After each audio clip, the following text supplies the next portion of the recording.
I have been placed in Microsoft. तो Microsoft का criteria था कि सीजीपीए हम लोगों को रेज्यूमे बहुत अच्छे से बनाना पड़ता है, एंड रेज्यूमे में अगर कुछ भी फेक चीज़ हम लोग नहीं डाल सकते। अगर तो अभी रोल पे आते हैं, कौन से रोल के लिए माइक्रोसॉफ्ट आया था। एंड अभी आते हैं सैलरी में। Hello everyone, I am science Joshua. I have completed my MTech degree from IIT Bombay CSE, and I have also secured All India Rank 15 in GATE CSE 2022. तो आज का वीडियो का टॉपिक होगा, आप लोग थंबनेल एंड टाइटल देख के पता ही चल गया होगा कि आज मैं मेरा इंटरव्यू एक्सपीरियंस शेयर करूंगा एंड कौन से कंपनी प्लेस्ड हुआ हो उसका ही।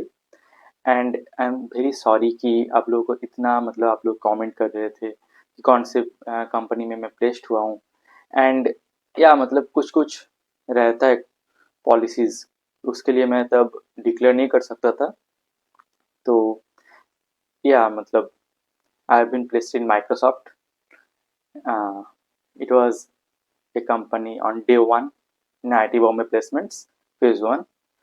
तो आज मैं माइक्रोसॉफ्ट का interview experience, salary, location, perks and roles क्या क्या सब कुछ मैं डिस्कस करूंगा। तो please be on the video till the last. So चलिए शुरू करते हैं। तो माइक्रोसॉफ्ट का क्या हुआ था कि एक क्राइटेरिया था, मतलब हम लोग को मोस्ट ऑफ द कंपनीज पे ऐसा होता है कि अगर आप लोग फिल कर सकते हैं, एक क्राइटेरिया होता है। तो माइक्रोसॉफ्ट का क्राइटेरिया था कि सीजीपीए ग्रेटर देन 7 होना चाहिए and with no active backlog. मतलब कोई बैकलॉग आप लोगों का अगर रहेगा भी तो वो एक्टिव नहीं रहना चाहिए, आप लोगों को मतलब ठीक कर देना चाहिए वो। तो मेरा ऐसा कुछ नहीं था, तो I have filled JAFs for Microsoft. And पहले उसका ऑनलाइन असेसमेंट हुआ, एंड ऑनलाइन असेसमेंट के बाद जो जो लोग शॉर्ट लिस्टिंग थे तो उन लोगों का इंटरव्यू होगा फेज वन में, दिसंबर 1 में जो डे 1 होता है उसमें इंटरव्यू होगा। तो मेरा शॉर्ट लिस्टिंग हुआ तो एक के बाद। तो अभी आता है मतलब डे 1 पे जब कंपनी आया, तो माइक्रोसॉफ्ट का मेरा फर्स्ट इंटरव्यू था। डे 1 में मेरा 2 शॉर्ट लिस्टिंग था, तो उसमें से माइक्रोसॉफ्ट मेरा फर्स्ट इंटरव्यू हुआ था। तो अभी भी याद है कि मेरा सुबह 8 बजे का स्लॉट था माइक्रोसॉफ्ट का इंटरव्यू का। तो means I was very nervous. अगले मतलब उसके पिछले वाले रात में मेरा नींद नहीं हुआ था अच्छे से। तो सुबह उठ गया एंड 7 बजे मैं प्लेसमेंट जहाँ पे हो रहा है जो बिल्डिंग में, वहाँ पे चला गया। तो मतलब नर्वस तो था बहुत। 8 बजे मेरा इंटरव्यू स्टार्ट हुआ। तो माइक्रोसॉफ्ट का मेरा 3 इंटरव्यू राउंड हुआ था। ये राउंड 1, राउंड 2 एंड राउंड 3।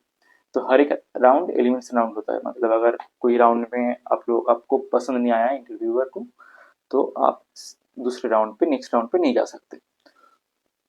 तो फर्स्ट राउंड पे मैं बहुत नर्वस था, बट इंटरव्यूअर्स इतने अच्छे थे ना, इतने फ्रेंडली थे कि वो नर्वसनेस मेरा पहले 1-2 मिनट में ही चला गया।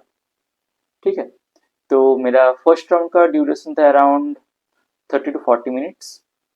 तो फर्स्ट राउंड में पहले तो मेरा डिटेल्स क्या है, मतलब नॉर्मल जो होता है कि मैं कहाँ से आया हूँ, क्या कर रहा हूँ, ये सब चीज़ से स्टार्ट हुआ। उसके बाद थोड़ा बहुत ओएस एंड डीबीएमएस का कॉन्सेप्चुअल क्वेश्चंस कुछ पूछे। तो गेट का मतलब जो हमारा नॉलेज होता है वो मोरलेस काफ़ी होता है कि कोई भी इंटरव्यू क्रैक करने के लिए। क्योंकि मतलब जो हमारा पूरा बेसिक कॉन्सेप्ट होता है ना, वो गेट से ही आता है। मतलब गेट का जो जो हम लोग पढ़े हैं, अगर वो कॉन्सेप्ट क्लियर नहीं होगा तो गेट आपका क्रैक नहीं होगा। तो गेट का जो जो है आप लोग अगर अच्छे से क्रैक करे हैं, तो गेट का जो नॉलेज है वो आपके लिए काफ़ी होगा। तो गेट में अच्छे रैंक लाने के लिए सिलेबस खत्म करना तो एक चीज़ है, उसके साथ साथ रिवीजन एंड टेस्ट सीरीज, ये दोनों बहुत ही इंपॉर्टेंट चीज़ होता है। क्योंकि अगर सिर्फ आप लोग सिलेबस खत्म कर दिए, उसके बाद टेस्ट सीरीज नहीं दी, अच्छे से प्रैक्टिस नहीं की, तो आपका रैंक अच्छे से नहीं आएगा। ठीक है। तो फिर टेस्ट सीरीज अच्छे से देना बहुत ही इंपॉर्टेंट चीज़ है। एंड टेस्ट सीरीज देने के लिए कुछ कुछ चीज़ें बहुत इंपॉर्टेंट होता है देखने के लिए कि क्वालिटी ऑफ क्वेश्चंस कैसा है, आपका कितने बच्चे टेस्ट सीरीज दे रहे हैं। तो गिक्स फॉर गिक्स जो टेस्ट सीरीज जो जीएफजी लाए हैं, उसमें आप लोगों को ample amount of topic wise test, subject wise test, full length mock test सब कुछ मिल जाएगा। तो 20+ आप लोगों को फुल लेंथ मॉक टेस्ट मिल जाएगा, 60+ आप लोगों को सब्जेक्ट वाइज टेस्ट मिल जाएगा। उसके साथ साथ मतलब ample amount of previous year questions आप लोग सॉल्व कर पाएंगे उधर। एंड आप लोगों को रैंकिंग भी दिख जाएगा कि आपका रैंकिंग अभी कौन से पोजीशन में है, कि आप लोग इंप्रूव कर रहे हैं कि नहीं। ये चीज़ बहुत इंपॉर्टेंट होता है, सेल्फ एनालिसिस बहुत इंपॉर्टेंट होता है कि आप अच्छे कर रहे हैं कि नहीं धीरे धीरे। ठीक है, तो फिर मतलब बहुत अच्छा है, आप लोगों को बहुत सारा क्वेश्चन मिल जाएगा एंड बहुत सारे बच्चे देंगे तो आप लोगों को कॉम्पिटिशन भी मिल जाएगा। तो गिग्स फॉर गिग्स का टेस्ट सीरीज आप लोग ट्राई कर सकते हैं, लिंक डिस्क्रिप्शन बॉक्स में दिया हो रहेगा, तो प्लीज़ ट्राई कीजिए। बेस्ट ऑफ लक, बहुत अच्छे से प्रिपेयर कीजिए। तो वो हो गया पहले ओएस एंड डीबीएम का कुछ क्वेश्चंस पूछे। उसके बाद आए डीएसएम। डीएसए बहुत इंपॉर्टेंट होता है, डे 1 टू डे 4 जो कंपनी आते हैं ना, वो लोग मेनली फोकस करते हैं डीएसए के अंदर। तो डीएसए अगर आपका स्ट्रांग हुआ तो डे 1 टू डे 4 का कंपनीज मतलब बहुत ही आसान हो जाता है आपको क्रैक करने के लिए। तो पहले मुझे लिंक लिस्ट का एक क्वेश्चन पूछा था। तो विथ ऑल कॉन्स्टेंट्स में पहले पूछा कि कौन सा क्या कॉन्स्टेंट्स वगैरह है। तो उसके बाद मैं कॉन्सेप्ट बताया कि ऐसे ऐसे मुझे अप्रोच करना है, अप्रोच पहले बताना होता है। ये अच्छी एक हैबिट होता है, पहले ये एकदम कोड लिखना ये कोई भी इंटरव्यूअर अच्छे नहीं समझते। तो पहले अप्रोच बताया मैंने। तो उसके बाद कोडिलिटी प्लेटफॉर्म जो होता है, तो लाइव कोडिंग प्लेटफॉर्म, तो उधर मुझे बोले कि उस क्वेश्चन का कोड लाइव कोड करने के लिए, रनिंग कोड लिखने के लिए। तो मैं लिखता गया कोड, पहले लिखा एंड मैं समझा था क्या साइमल्टेनियसली, कोई भी डाउट हो रहा है तो इंटरव्यू पूछते गए। तो मतलब बहुत डिस्कशन टाइप होता है ये सब इंटरव्यूज। मतलब ऐसा नहीं है कि मैं सारे क्वेश्चंस सारा आंसर्स बोलूंगा, इंटरव्यूअर्स बैठे हैं सिर्फ क्वेश्चन और क्वेश्चन पूछने के लिए। ऐसा नहीं होता, डिस्कशन टाइप होता है। तुम भी कुछ क्वेश्चन तुम्हारा अगर कोई कंफ्यूजन हो तुम ही पूछ सकते हो। ये बड़े बड़े कंपनीज का मतलब मोस्ट ऑफ द कंपनीज का इंटरव्यू, अगर अच्छे कंपनीज का इंटरव्यू होगा ना तो ऐसे ही होता है, उतना मतलब बहुत फ्रेंडली होते हैं ये लोग। तो मेरा इंटरव्यू होते क्या, तो मैं कोड लिखते गया। इसका एक था कि मैं इटरेट बार बार कर सकता हूँ, मतलब मैं बहुत बार देख सकता हूँ कि मेरा कोई बग है कि नहीं, बट मैं जब रन करूंगा तब ये रन होना चाहिए, ऑल टेस्ट केस पास होना चाहिए। तो मैं थोड़ा नर्वस था कि पहली बार में ही सारे टेस्ट केस पास होगा कि नहीं। तो या मतलब कुछ इटरेशन के बाद मतलब मैं देखा कि सबमिट करने से पहले कि सब कुछ एज केसेस जो है वो सारे मैं क्लियर कर रहा हूँ कि नहीं। थोड़ा मतलब मैं देखा रफ रफ करके, तो हाँ मेरा हो रहा था। तो उसके बाद मैं सबमिट किया and yeah it passed all the test cases. तो इंटरव्यूअर बहुत ही खुश थे इसके लिए। एंड उसके बाद दो तीन उस क्वेश्चन के ऊपर ही फॉलो अप क्वेश्चन पूछे, क्योंकि ऐसे होता है कि एक तुमको मीडियम या मीडियम टाइप का क्वेश्चन दिया जाता है, उसके बाद उसके ऊपर तुम्हारा मतलब घूमता रहता है इंटरव्यू। ठीक है, तो तुमको अगर वो टॉपिक में प्रॉब्लम है तो पहले ही बता देना कि नहीं सर मुझे ये टॉपिक नहीं पता। क्योंकि अगर तुम वो कर भी दोगे बहुत मतलब मुश्किल से हार्ड से कुछ भी करके, उसको उसमें और भी घुसेंगे सर। तो पहले ही बता देना, मतलब अगर तुमको अच्छे से नहीं पता तो पहले ही बता देना कि नहीं सर मुझे ये नहीं पता। कोई और टॉपिक वो लोग के पास बहुत टॉपिक होता है, कोई और टॉपिक में जंप कर देंगे। ठीक है, तो मेरा फर्स्ट राउंड पे वो कोड रन हुआ। उसके बाद दो तीन फॉलोअप क्वेश्चन पूछे। उसका मैं कॉन्सेप्ट बताने के बाद मैं खुद पूछा कि सर मुझे कोड करना है कि नहीं, मेरा कोई प्रॉब्लम नहीं है। तो सर बोले नहीं इसका कोड कोई दिक्कत नहीं है, तुम ये कोड अगर कर लिए हो तो ये कोड भी कर लोगे। तो इन लोगों को ये देखना होता है कि मैं सारे सिंटैक्स सारे सब कुछ मुझे याद है कि नहीं, सब कुछ मेरा हाथ में मतलब प्रैक्टिस है कि नहीं, ये देखने के लिए रनिंग कोड कराता है। एंड सारे में एज केसेस में पास करा रहा हूँ कि नहीं, क्योंकि वही तुम्हारा मतलब होता है कि क्रिटिकल माइंडसेट होता है कि एज केसेस पास हो रहा है कि नहीं ठीक से। ठीक है, तो इसके लिए ये लोग लाइव कोडिंग कराते हैं।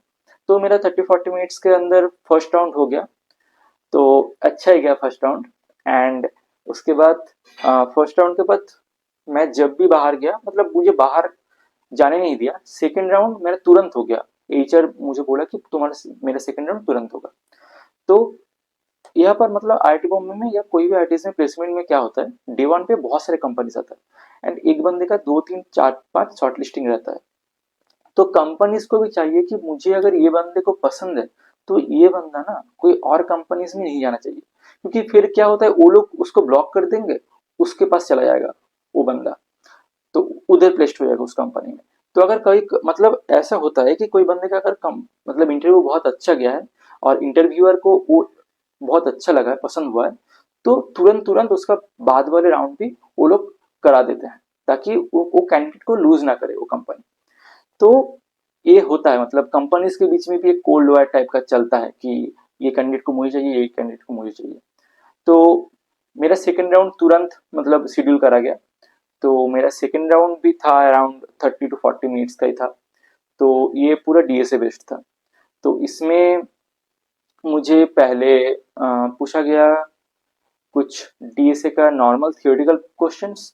उसके बाद मुझे एक प्रॉब्लम दिया गया, कोडिलिटी में ही फिर से करना पड़ा। इसमें थोड़ा क्या था, एमएल रिलेटेड एक प्रॉब्लम था, उसके साथ एक स्ट्रिंग एंड ग्राफ का मतलब प्रॉब्लम मर्ज हुआ था। तो मुझे समझना था कि एमएल रिलेटेड भी एक क्वेश्चन फ्रेम किया गया है, speech related to be specific, and उसके अंदर स्ट्रिंग एंड ग्राफ का एक प्रॉब्लम था। तो थोड़ा ट्रिकी था ये क्वेश्चन, क्योंकि पहले अगर तुम पढ़ोगे तो पूरा एमएल एमएल का चीज रहेगा कि ये क्या हो रहा है। उसके बाद तुम अच्छे से अगर रिकॉग्नाइज कर पाओगे तो वो स्ट्रिंग एंड ग्राफ का ही एक प्रॉब्लम बनेगा। तो वो थोड़ा हार्ड था क्वेश्चन। वो मतलब कुछ भी अगर कॉन्फ्यूजन होता है वो लोग हेल्प करते हैं कि ये सर मैं इस तरीके से सोच रहा हूँ। तो अगर उसमें कोई प्रॉब्लम मतलब तुमको दिक्कत होगा ना, वो लोग बोल देंगे कि नहीं ये अप्रोच नहीं चलेगा। तो कॉन्सिस्टेंटली तुमको इंटरेक्ट करना होता है। अगर तुम खुद से कोड कर रहे हो, कोड कर रहे हो, देख रहा है कोड लिख रहे हो, ये सही तरीका नहीं है। तुमको कॉन्सिस्टेंटली बोलना पड़ेगा, तुम दिमाग में क्या सोच रहे हो, जो तुम सोच रहे हो, जो तुम लिख रहे हो वो बोलो बस। उसमें अगर तुमको मतलब बहुत चीज इजी हो जाता है। कोई भी चीज तुम गलत कर रहे हो ना, तुम अगर दिमाग में सोच के रख दोगे, वो कोड में लिखोगे, तो इंटरव्यूअर तुमको नहीं बोलेगा कि तुम गलत कर रहे हो। बट तुम अगर बोलोगे, मुंह में बोलोगे कि सर ये मैं सोच रहा हूँ, ये मैं कर रहा हूँ, अभी मैं ये करने के लिए सोच रहा हूँ, तो इंटरव्यूअर बोलेगा try to think in a different way, ऐसा कुछ, ठीक है। तो मतलब वो हिंट देता है, ऐसा नहीं कि वो हिंट नहीं देता। तो ये सब मुझे मतलब मेरा मैं कोड करा। उसके बाद ये भी कोड मेरा चल गया, 2-3 इटरेशन के बाद ये भी कोड मेरा सारे जीएस पास कर गया। तो या मतलब इंटरव्यूअर बहुत ही खुश थे, सेकेंड इंटरव्यूअर भी। तो उसके बाद मेरा सेकेंड इंटरव्यू खत्म हो गया, एंड उसके उसके ऊपर time complexity, space complexity and और कुछ फॉलोअप क्वेश्चंस पूछे थे, मुझे याद नहीं है। उसके बाद मेरा सेकेंड राउंड खत्म हो गया, एंड मुझे बोला कि मेरा एचआर राउंड होगा तो मुझे बुलाया जाएगा। अभी होता है कि टेंशन कि अभी थर्ड राउंड के लिए बुलाएगा कि नहीं, क्योंकि बहुत सारे बच्चे हैं। तो बहुत सारे बच्चे को मतलब रिजेक्शन भी आता है, फर्स्ट राउंड के बाद भी, सेकेंड राउंड के बाद भी, थर्ड राउंड के बाद भी, मतलब एचआर राउंड के बाद भी रिजेक्शन आता है। तो मैं टेंस था, एंड उसके बीच में मैं मेरा और एक इंटरव्यू था, मतलब शेड्यूल था दूसरे कंपनी का। वो मैं देके चला आया, वो मैं देके जस्ट निकला, फर्स्ट राउंड उसका हुआ था। उसके बाद ही मेरा कॉल आया कि हमारे इधर रनर होता है, जिसको सारे कॉल्स आता है, मतलब सारे जो कंपनीज का कॉल जाएगा कि तुम्हारा कैंडिडेट का ये शेड्यूल हुआ है, ये इंटरव्यू। तो मेरा रनर जो था उसका कॉल आया कि सायन का राउंड 3 फॉर माइक्रोसॉफ्ट ये शेड्यूल हुआ है, प्लीज उसको बुलाओ। तो मैं चला गया तुरंत। एंड एचआर राउंड मतलब ये एचआर मैनेजरियल ऐसा कुछ राउंड था, एंड थोड़ा टेक राउंड भी था। एंड ये ज्यादा देर नहीं चला था, 15 to 20 मिनट्स चला था। तो इसमें क्या हुआ कि रिज्यूमे मेरा जो था, क्योंकि हम लोगों को रिज्यूमे बहुत अच्छे से बनाना पड़ता है, एंड रिज्यूमे में अगर कुछ भी फेक चीज हम लोग नहीं डाल सकते। अगर एक मतलब सारी चीज हमारा प्लेसमेंट सेल जो है वो लोग वेरीफाई करते हैं। अगर मैं बीटेक प्रोजेक्ट डाला हूँ तो बीटेक प्रॉफ को वो साइन करना पड़ेगा कि हाँ ये मेरे अंदर किया है। अगर कोई भी बाहर से रिसर्च पेपर डाला हूँ तो उसका लिंक डालना पड़ेगा। कोई भी प्रोजेक्ट किया उसका गिटहब लिंक डालना पड़ेगा। मतलब फेक चीज हम लोग नहीं डाल सकते। तो रेज्यूमे हम लोग का सबका अच्छा बनता है, क्योंकि हर एक कोर्स में प्रोजेक्ट रहता है, तो रेज्यूमे तो तगड़ा बनता है। तो रेज्यूमे से वो गो थ्रू किया कि रेज्यूमे ये है। तो उसके बाद रेज्यूमे से क्वेश्चन पूछने लगा कि ये प्रोजेक्ट्स क्या है, वो प्रोजेक्ट्स क्या है, क्योंकि रेज्यूमे में जो जो प्रोजेक्ट्स है ना वो मतलब बहुत अच्छे से देख के आना। ये अगर मतलब एक भी पॉइंट तुमको नहीं पता होगा बट रेज्यूमे में डाले हो और वो पूछ लेगा ना, तो ये बहुत ही खराब मतलब बात हो जाता है कि तुमको रेज्यूमे में डाले हो, तुम खुद किए हो, बट तुमको अभी नहीं पता है वो चीज। तो अब समझ रहे हो ना क्या चीज होता है वो। तो रेज्यूमे में डाल रहे हो तो वो चीज बहुत अच्छे से पढ़ के जाना। तो मेरा रेज्यूमे से वो क्वेश्चन पूछे थे प्रोजेक्ट्स का, मतलब मेरा एमटीबी जो चल रहा था, मास्टर थीसिस प्रोजेक्ट, वो चल रहा था, क्या क्या मैं टेक स्टैक यूज कर रहा हूँ, कैसे कर रहा हूँ, ये प्रॉब्लम सॉल्विंग क्या कैसे कैसे कर रहा हूँ, ये सब चीज पूछे थे। उसके बाद कुछ कुछ प्रोजेक्ट्स जो सब रिलेटेड थे वो पूछे थे। उसके बाद आ, या मतलब कुछ नॉर्मल जो एचआर राउंड का क्वेश्चंस होता है, नॉर्मल एचआर क्वेश्चंस जो होता है वो पूछे थे। उसके बाद मेरा 15 या 20 मिनट के बाद मेरा हो गया ये राउंड। तो मुझे तो ठीक ठाक ही लगा था तीनों राउंड, कि अभी तो मतलब इंतज़ार करते हैं। उसके बाद तीनों राउंड होने के बाद मुझे बाद में मतलब प्लेसमेंट ऑफिस से पता चला कि yeah you have been selected in Microsoft. मतलब वो पल जो होता है ना, जब तुम्हारा प्लेसमेंट लग जाता है, पहले प्लेसमेंट, वो बहुत ही अच्छा होता है। मतलब इतने महीनों का जो तुम तैयारी किए हो, इतना जो प्रिपरेशन किए हो, इतना सेक्रीफाइसेस किए हो, क्योंकि मोस्ट ऑफ द पीपल ऐसा होता है कि 2 साल आईआईटी में एमटेक करने के लिए आते हैं, अच्छे प्लेसमेंट के लिए। ठीक है, बहुत ही कम लोग होते हैं रिसर्च के लिए आते हैं। तो जब आपको प्लेसमेंट मिल जाता है, कोई भी आए, रिसर्च के लिए भी आए या प्लेसमेंट के लिए भी आए, अगर एक पहला पैकेज जो मिलता है, पहले जो प्लेसमेंट मिलता है, बहुत खुशी मिलता है। तो अभी रोल पे आता है, कौन से रोल के लिए माइक्रोसॉफ्ट आया था। तो इस बार माइक्रोसॉफ्ट सॉफ्टवेयर इंजीनियर के लिए हायर करने के लिए आए थे। सारे ITs, most of the ITs में जो जो आईटीज में आए हैं इस बार, तो सारे में सॉफ्टवेयर इंजीनियर SW और मतलब सॉफ्टवेयर इंजीनियर रोल के लिए हायर करने के लिए आया था। एंड लोकेशन, माइक्रोसॉफ्ट इंडिया का 3 लोकेशन होता है फॉर आवर सॉफ्टवेयर डेवलपर और डेटा साइंटिस्ट, इन सब के लिए। तो बेंगलोर, नोएडा एंड हैदराबाद। ठीक है, ये 3 लोकेशन के अंदर ये लोग माइक्रोसॉफ्ट इंडिया हायर करते हैं। कोई भी लोकेशन में कोई भी बंदे को डाल सकते हैं according to their team requirements. Okay, तुम्हारा रिज्यूमे अगर अलाइन होगा इस टीम से, तो वो तुमको वो टीम में, अगर कोई भी टीम मतलब अगर हैदराबाद में होगा, तो वो टीम में तुमको डाल देगा और तुम्हारा लोकेशन हैदराबाद हो जाएगा। ऐसे मतलब जरूरी नहीं है, but most of the cases ऐसा ही होता है। एंड बहुत सारे टीम्स ऐसा भी होता है कि हैदराबाद में भी है, नोएडा में भी है, बेंगलोर में भी है और हैदराबाद में भी है, ऐसा होता है। ठीक है, तो सेग्रीगेट रहता है सब कुछ। मतलब ये हो गया लोकेशन। तो 3 लोकेशन होता है। एंड अभी आते हैं सैलरी में। तो देखो, सैलरी तो मैं एग्जैक्ट नहीं बता सकता कि माइक्रोसॉफ्ट का सैलरी क्या है, बट आप लोगों को मिल जाएगा बहुत सारे ब्लॉग्स क्या सैलरी होता है। एंड मैं इतना बता सकता हूँ कि हैंडसम सैलरी होता है, मतलब बहुत ही अच्छा सैलरी होता है। और क्या ही होता है, मतलब आप लोगों को पता ही रहेगा कि कितना सैलरी होता है। बाकी सैलरी के पीछे इतना मत भागो, आपको क्या रोल मिल रहा है, क्या आपको प्रोजेक्ट्स मिल रहा है, आप क्या सीख रहे हैं कंपनी, मतलब मैं आपको फास्ट जॉब अगर होगा तो ये बहुत मायने रखता है कि आप क्या क्या टेक स्टैक उसमें सीख रहे हैं, क्या क्या यूज़ करेंगे एंड कितना मेहनत करेंगे उसमें। तो ये सब बहुत मायने रखता है, क्योंकि सैलरी सब कुछ नहीं होता, अल्टीमेटली आपका स्किल मैटर करता है। तो या ये सब चीज़ होता है। तो डीमोटिवेटेड मत हुई, आईआईटी में सब कुछ अच्छा है, मोस्ट ऑफ द चीज़ें अच्छा है। कुछ कुछ चीज़ें अगर अच्छा नहीं भी है, वो इवेंचुअली अच्छा हो जाएगा। मार्केट कंडीशन जब भी अच्छा होगा आईटी में, वो बेस्ट ही होगा। मतलब अभी भी जो है वो सारे में बेस्ट ही है, और भी अच्छा हो जाएगा जब मार्केट सिचुएशन अच्छा हो जाएगा। तो इतना क्रिटिसाइज मत मत कीजिए कि आईटी में आने का कोई फायदा नहीं है, बहुत सारे फायदा होता है। आपको पता चल जाएगा अगर आईआईटी में आएंगे तो। ठीक है, तो मतलब प्रिपरेशन बहुत अच्छे से कीजिए। एंड या मतलब हमारे जो कम्युनिटी है, मैं कम्युनिटी बनाया हुआ है डायनामिक ड्रीमर्स टेलीग्राम कम्युनिटी, अब प्लीज़ ज्वाइन कीजिए। आपको डिस्क्रिप्शन बॉक्स में एंड कमेंट बॉक्स में लिंक मिल जाएगा। उसमें आपको get guidance, placement guidance, IITs का इन्फो एंड जेई गाइडेंस सारे मिल जाएंगे एक टेलीग्राम ग्रुप के अंदर। तो प्लीज़ ज्वाइन कीजिए। एंड जितना हो सके प्लीज़ प्लीज़ प्लीज़ वीडियो को शेयर कीजिए एंड कमेंट कीजिए कि आपको वीडियो कैसा लगा एंड आपको क्या चाहिए, नेक्स्ट टॉपिक क्या चाहिए वीडियो में। मैं कोशिश करूँगा वो बनाने के लिए। एंड प्लीज़ लाइक करिए एंड सब्सक्राइब करिए मेरे चैनल को। Bye, best of luck.